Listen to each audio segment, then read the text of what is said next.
Eu sou Mário Persona e essas são as respostas que eu dei aos que me perguntaram sobre a Bíblia. Você escreveu perguntando se deve crer no humanismo e como o humanismo se tornou um termo bastante amplo e às vezes é confundido até com ética, com dignidade humana, com respeitos humanos, direitos humanos e coisas assim.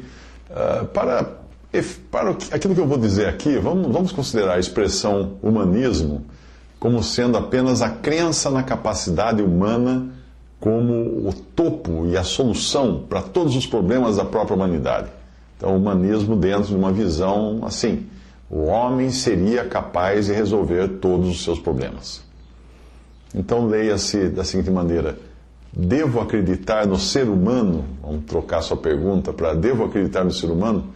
E aí nós não vamos colocar a discussão no sentido filosófico do humanismo, nada disso, mas nós vamos discutir essa forma de idolatria do ser humano que hoje é muito comum.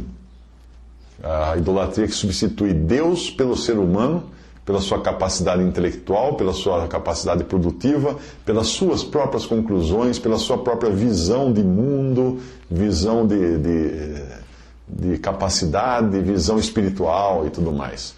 Você aí enviou um artigo que foi extraído de um site sobre ateísmo, e eu nem precisei ler muita coisa para ter ideia do que se tratava o artigo. O site de onde você tirou o artigo vende camisetas, vende adesivos, fazendo propaganda do ateísmo.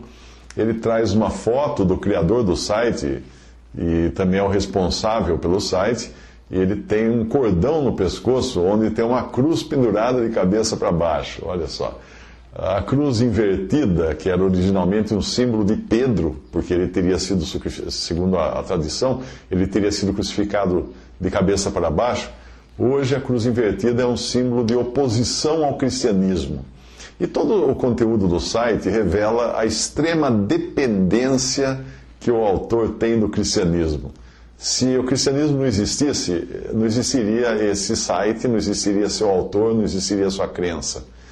O artigo de Robert Ingerson, que você enviou com o título de Sobre a Bíblia, tenta desacreditar a Bíblia de todas as maneiras. E embora você esperasse que eu comentasse todas as pretensas provas que ele apresenta ali, para mim basta olhar o que existe por detrás do texto dele.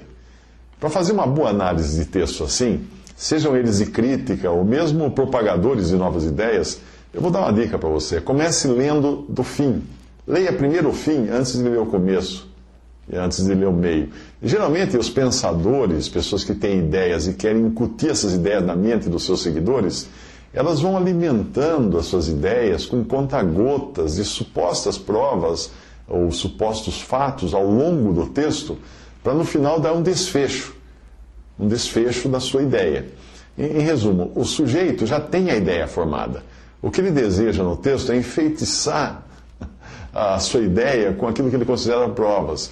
Então, se você for direto no final, na conclusão, você vai evitar ser enfeitiçado com o que ele acha que são provas e vai pegar a coisa pronta. E aí você pode julgar segundo o seu discernimento. Esse cara está falando algo correto ou é uma bobagem muito grande para eu aceitar?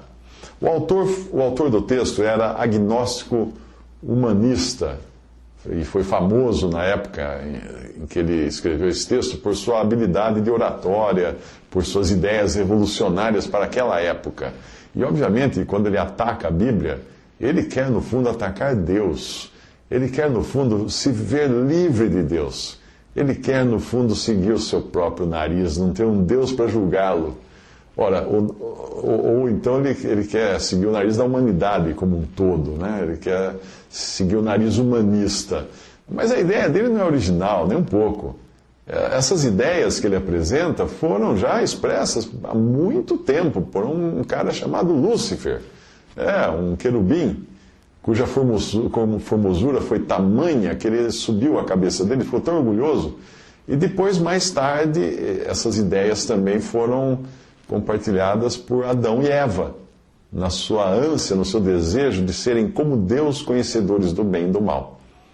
Tudo se resume, portanto, numa ou duas palavras: independência e autossuficiência.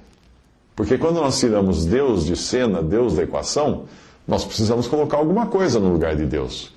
Como nós nos achamos inteligentes demais, né? Nós achamos sempre que somos a última bolacha do pacote e não vamos querer substituir Deus pelo sol, pela lua, por uma vaca, por um ídolo de pedra, né? Porque nós somos modernos, nós somos evoluídos.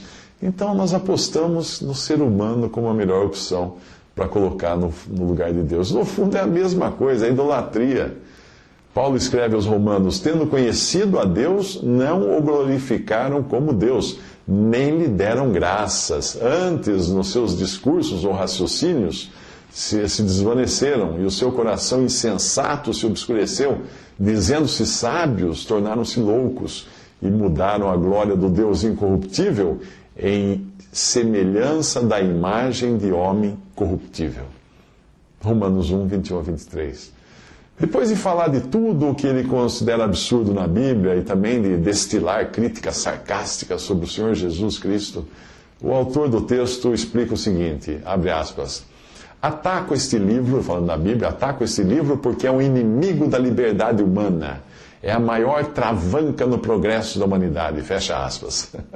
Então ele termina dando a sua opinião de qual seria o que ele chama de verdadeira Bíblia.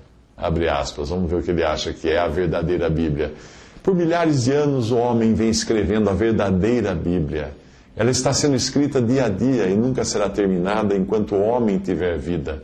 Todos os fatos que conhecemos, os eventos verdadeiramente ocorridos, todas as descobertas, as invenções, todas as joias do intelecto, os grandes dramas da imaginação, esses tesouros do coração e do intelecto, estas são as verdadeiras sagradas escrituras da raça humana. Fecha aspas. O que eu acho disso? Bem, se a verdadeira Bíblia a qual o autor se refere for o conjunto de grandes obras humanas, bom, nós não teríamos então que incluir nesse conjunto a própria Bíblia judaico-cristã? Ora, se a imaginação, o talento e a criatividade humanas foram capazes de conceber um conjunto de textos que causou uma revolução tão grande no mundo por alguns milênios, o que pensar então dos autores desses textos? Se os seres humanos foram capazes de inventar tantas mentiras e com elas conquistar uma parcela tão grande da população mundial, como ele considera a Bíblia grandes mentiras, né? E essa população mundial grande, a maior parte da população mundial, grande parte dela tem prazer em ler e acreditar nessas supostas mentiras, o que pensar então desses seres humanos? Não é uma grande invenção, então não estaria nos anais dessa Bíblia humana que ele diz que esta sim deveria ser? Tem que incluir essa também. Mas se o autor do texto exclui Deus da autoria da Bíblia, só nos resta acreditar que os autores do livro sagrado da Bíblia sejam homens. E se os homens são capazes de tão grande perversidade, nós devemos então nos precaver contra eles. Devemos ter sempre um pé atrás ao receber aquilo que faz parte do que os próprios homens consideram grandes realizações da humanidade. Percebe? Os seres humanos consideram a Bíblia uma das grandes realizações da humanidade. Ainda que mesmo aqueles que não creem nela. Porque o que ela foi capaz de fazer na história do mundo, influenciar tanta gente, não é coisa pouca. Mas alguém poderia argumentar que o autor, quando o autor fala dos grandes feitos da humanidade, que essas seriam as escrituras sagradas da humanidade, alguém poderia argumentar que ele está se referindo aos grandes feitos do bem. Então, nesse caso, a Bíblia não incluiria, porque ela sendo assim tão perversa, né, na opinião dele, ela ficaria de fora dessa lista. Muito bem, então vamos ver quais seriam os grandes feitos do bem. O autor escreve assim, abre aspas: todas as descobertas e invenções, todas as maravilhosas máquinas cujas engrenagens parecem ter vida própria, fecha aspas. Muito bem, então considerando que a maior parte das invenções úteis hoje em dia, como penicilina, avião, computador, internet, só algumas eu citei, são decorrentes de esforços de guerra, sim, todas essas vieram por causa da guerra. Então eu devo acreditar que quando ele diz todas, ele quer dizer todas mesmo. inclusive as bombas, os aviões bombardeiros. Ah, não, dirão alguns. Nós devemos considerar só as benéficas. E quais são as benéficas? E quem estaria apto a julgar as benéficas e aprovar a lista? Usando que padrão?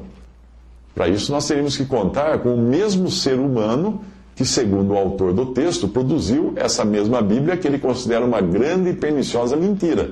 Vamos confiar nesses seres humanos para julgar? Ou devemos nos fiar nas massas que, ao longo dos séculos, acreditaram nessa mesma Bíblia? Nos supostos enganadores ou nos supostos enganados? Em quem nós vamos acreditar? Obviamente o autor iria querer que não acreditássemos nem um nem outro, mas só nele. É claro. E que garantia ele poderia nos dar? Nenhuma, porque ele também é um ser humano, ele também está sujeito às mesmas falhas e problemas da espécie humana, da qual ele faz parte, inclusive excesso de peso, ao julgar pela estátua que fizeram em honra dele. Eu encontrei uma foto da estátua dele na internet e ele era obeso. Se nós não podemos, então, confiar no homem como exemplo a ser seguido, ou padrão pelo qual nós devemos julgar todas as coisas, em quem nós devemos acreditar, então? Numa vaca? Não, essa estaria fora de cogitação, porque seria voltar aos velhos tempos, às populações mais atrasadas, né, do planeta. Eu, que me conheço muito bem, não teria coragem nem mesmo de acreditar em mim mesmo, no meu coração, nos meus pensamentos.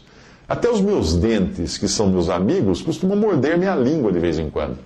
Então só me resta uma alternativa: acreditar e confiar em Deus e na salvação que Ele ofereceu por intermédio do seu Filho Jesus. Eu acho que esse tal de Ingersoll, a essas alturas, já descobriu a verdade, porque ele já partiu aqui dessa terra. Eu não sei onde ele está, mas ele já sabe agora.